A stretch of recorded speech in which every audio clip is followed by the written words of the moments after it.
प्रिया के साथ ऐसा क्या हुआ? एक एक करके सभी आज प्रिया से हॉस्पिटल में मिलने आ रहे हैं। मगर प्रिया को अब केवल आश अपने दोनों बेटों से मिलने की थी। थोड़ी देर में प्रिया का भाई मनोज उनको लेकर हॉस्पिटल पहुंच गया। दोनों बच्चे मम्मी मम्मी बोलते हुए दौड़कर प्रिया के बेड तक आए। प्रिया के भाई मनोज ने दोनों बच्चों को प्रिया को पानी पिलाने को कहा, मगर प्रिया की नजरें तो दोनों बच्चों को देखकर ही रुक चुकी थीं। माथे की लकीरें उभर आई थी।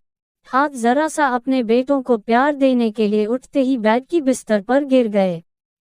आंखों से निकले आंसू की बूंदें ही अब सब कुछ थी उसके दर्द को बयां करने के लिए, क्योंकि वह तो अब किसी और दुनिया में जा चुकी थीं।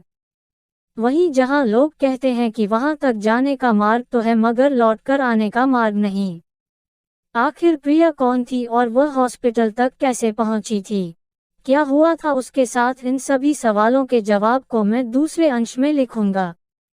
शाम की गोधूली ने आसमान को अपने रंग में रंग लिया था। परिंदे अपने घर को लौट रहे थे। फूल मुरझा चुकी थी और कलियां फिर से कल खिलने के लिए पौधों में निकल आई थी। मैदान की घासों में पतंगे बैठे थे। उसी मैदान में कोई और भी थी जो उन पतंगों से खेल रही थी। तभी मैदान की एक छोर से भागते हुए रिया वहां आती है। प्रिया, प्रिया, तुम अभी भी मैदान में हो? वहां तुम्हारे पिताजी दुकान पर गुस्से से बैठे हैं। जल्दी जाओ नहीं तो आज तुम्हें बहुत डांट पड़ेगी। रिया हौंफ रही थी। वह प्रिया की अच्छी दोस्त थी। उसे इस उम्र में डांट खाते हुए देखकर रिया को अच्छा नहीं लगता। इसलिए वह प्रिया को बुलाने के लिए भागी भागी आई थी। प्रिया ने जैसे ही यह बात सुनी उसके शरीर में विद्युत सी तेजी दौड़ गई। वह रिया के साथ दौड़ते हुए अपने पिताजी की दुकान पर पहुंच गई। क्या हुआ पिताजी, आपने मुझे आज इतनी जल्दी बुला लिया? हाँ, तो क्या इतनी देर तक तुम मैदान में ही रहोगी? ये क्या मैदान में खेलने कूदने की उम्र है तुम्हारी? घर जाओ, लड़के वाले तुम्हें देखने के लिए आने वाले हैं।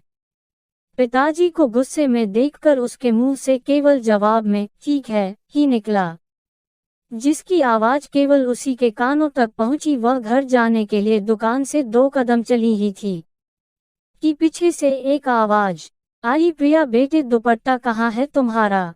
प्रिया ने सहमे हुए स्वर में कहा, पिताजी लगता है जल्दी में मेरा दुपट्टा मैदान में ही छूट गया। ठीक है, तुम अपनी दोस्त रिया को मैदान से दुपट्टा लाने को बोल दो, वह दुपट्टा लेकर चली आएगी।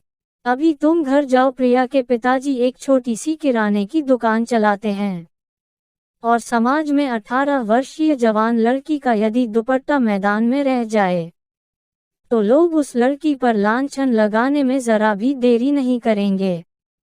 इसलिए वह और गुस्से हो गए थे। मगर प्रिया का क्या था? वह अपने को अब भी पहले की ही तरह आजाद समझती थी। रिया के साथ स्कूल जाना और गोलगप्पे वाले अंकल के पास गोलगप्पे खाना उसका हर रोज का काम था। सप्ताह में एक दिन की छुट्टी मिलने पर शाम को मैदान में आकर आज़ादी की सांस लेना। आज भी वह आज़ादी की सांस ही लेने आई थी। इतने में ही उसके घर में उसे देखने के लिए लड़के वाले आ गए और उसके घर में ना होने की खबर पाकर उसके पिताजी गुस्सा हो गए। लेकिन उसे इन सब बातों से कोई फर्क नहीं पड़ता, क्योंकि वह तो अब भी उड़ना चाहती थी। यही तो उम्र होती है जब कोई भी हमें अच्छा और सच्चा सा लगने लगता है। मगर प्रिया के मन में किसी लड़के के लिए प्यार जन्म लेता उससे पहले ही उसे लड़के वाले देखने के लिए आ गए।